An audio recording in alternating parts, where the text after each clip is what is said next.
Hello friends, पिछले video से आप समझ गए होंगे कि ऑर्गेनिक केमिस्ट्री स्टार्ट कहाँ से करना है। अगर आपने अभी तक वीडियो नहीं देखा है तो ऊपर आई बटन पर लिंक आ रहा है, वहाँ क्लिक करके आप वीडियो को देख सकते हैं, क्योंकि आज इस वीडियो में मैं उसके आगे बात करने वाला हूँ। पिछले वीडियो में हमने देखा था कि ऑर्गेनिक रिएक्शन में रिएक्टेंट को हमने सबस्ट्रेट और रिएजेंट में क्लासीफाई किया था, और रिएजेंट को इलेक्ट्रोफाइल और न्यूक्लियोफाइल दो कैटेगरी में रखा था।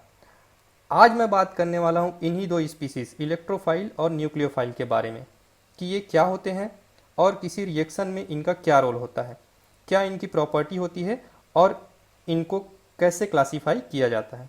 आइए स्टार्ट करते हैं इलेक्ट्रोफाइल से।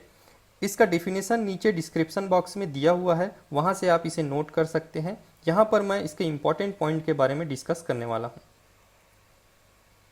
तो फर्स्ट, इलेक्ट्रोफाइल एक इलेक्ट्रॉन डिफिशिएंट स्पीसीज होता है, मीन्स इसमें इलेक्ट्रॉन डेंसिटी कम होता है। अब इलेक्ट्रॉन डिफिशिएंट है तो इलेक्ट्रॉन लविंग स्पीसीज होगा, मीन्स इलेक्ट्रॉन को अपने साइड अट्रैक्ट करेगा। ये रिएक्शन में इलेक्ट्रॉन पेयर को एक्सेप्ट करता है। अब चूंकि ये इलेक्ट्रॉन पेयर को एक्सेप्ट करता है, इसलिए इन्हें लुईस एसिड भी कहा जाता है। और सबसे इंपॉर्टेंट पॉइंट ये है कि ये सबस्ट्रेट पर कहाँ अटैक करता है। तो ये आप हमेशा याद रखिएगा कि इलेक्ट्रोफाइल वहाँ अटैक करेगा जहाँ पर इलेक्ट्रॉन डेंसिटी सबसे ज़्यादा होगी। एक बार और समझ लीजिए, इलेक्ट्रोफाइल वहाँ अटैक करेगा जहाँ पर इलेक्ट्रॉन डेंसिटी सबसे ज़्यादा होती है। आइए देखते हैं इलेक्ट्रोफाइल के क्लासिफिकेशन को। इलेक्ट्रोफाइल में सबसे पहले रखते हैं पॉजिटिव चार्ज स्पीसीज को, जैसे alkyl group, hydride, nitronium ion, nitrosonium ion. दूसरी कैटेगरी है न्यूट्रल स्पीसीज की। इसमें सबसे पहले आते हैं ऐसे स्पीसीज जिनके पास वेकेंट पी ऑर्बिटल होते हैं, जैसे boron trifluoride, boron trichloride, aluminium chloride और डाइक्लोरोकार्बिन। सेकेंड आते हैं ऐसे स्पीसीज जिनके पास वेकेंट डी ऑर्बिटल होते हैं, जैसे ferric chloride, ferrous chloride, zinc chloride, phosphorus pentachloride. फिर नेक्स्ट कुछ एलिमेंट्स ऐसे होते हैं जो अपने एटॉमिक स्टेट में ही इलेक्ट्रोफाइल की तरह बिहेव करते हैं, जैसे ऑक्सीजन और सल्फर। नेक्स्ट हम रखते हैं ऐसे स्पीसीज को जिनमें लोअर एनर्जी के sigma anti bonding molecular orbital पाए जाते हैं, जैसे ब्रोमीन और आयोडीन। और ऐसे स्पीसीज जिनमें मल्टीपल बॉन्ड मीन्स डबल और ट्रिपल बॉन्ड होते हैं, वो भी इलेक्ट्रोफाइल की तरह नेचर रखते हैं, जैसे carbon dioxide, sulphur trioxide, cyanide, benzene और कार्बोनेट। नेक्स्ट है न्यूक्लियोफाइल। ये इलेक्ट्रॉन रिच स्पीसीज होते हैं, मीन्स इनमें इलेक्ट्रॉन डेंसिटी ज़्यादा होती है।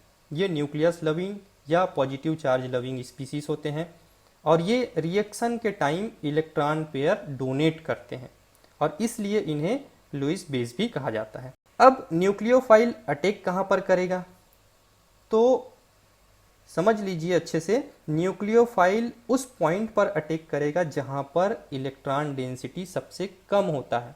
एक बार और समझ लीजिए, सबसे इंपॉर्टेंट पॉइंट है न्यूक्लियोफाइल का, कि न्यूक्लियोफाइल उस पॉइंट पर अटैक करेगा जहाँ पर इलेक्ट्रॉन डेंसिटी सबसे कम होती है। क्लासिफिकेशन की बात करें तो ये निगेटिव चार्ज स्पीसीज हो सकते हैं। ऐसे स्पीसीज हो सकते हैं जिनके पास लोन पेयर ऑफ इलेक्ट्रॉन हो, या ऐसे मॉलिक्यूल जिनमें पाई बॉन्ड होते हैं। कुछ ऑर्गेनोमेटेलिक कंपाउंड जैसे ग्रिग्नार्ड रिएजेंट, एल्काइल लिथियम भी न्यूक्लियोफाइल की तरह नेचर रखते हैं। अब यहाँ पर कुछ न्यूक्लियोफाइल्स ऐसे भी होते हैं जिनमें अटैक या रिएक्शन उस न्यूक्लियोफाइल के दो अलग अलग एटम से होता है। ऐसे न्यूक्लियोफाइल को हम एम्बीडेंटेंट न्यूक्लियोफाइल कहते हैं। आपने देखा होगा कुछ स्पीसीज को इलेक्ट्रोफाइल और न्यूक्लियोफाइल दोनों में रखा गया है, जैसे ब्रोमीन और आयोडीन। ये इलेक्ट्रोफाइल और न्यूक्लियोफाइल दोनों का नेचर रखते हैं, और कब ये इलेक्ट्रोफाइल जैसा बिहेव करेगा और कब ये न्यूक्लियोफाइल के जैसा बिहेव करेगा, ये हम रिएक्शन के कंडीशन और सबस्ट्रेट की प्रॉपर्टी से पहचानते हैं। तो इलेक्ट्रोफाइल और न्यूक्लियोफाइल का सबसे इंपॉर्टेंट पॉइंट जो हमें याद रखना है और जो कि आगे रिएक्शंस में काम आएगा, वो है कि इलेक्ट्रोफाइल वहाँ पर अटैक करेगा जहाँ पर इलेक्ट्रॉन डेंसिटी सबसे ज़्यादा होगी।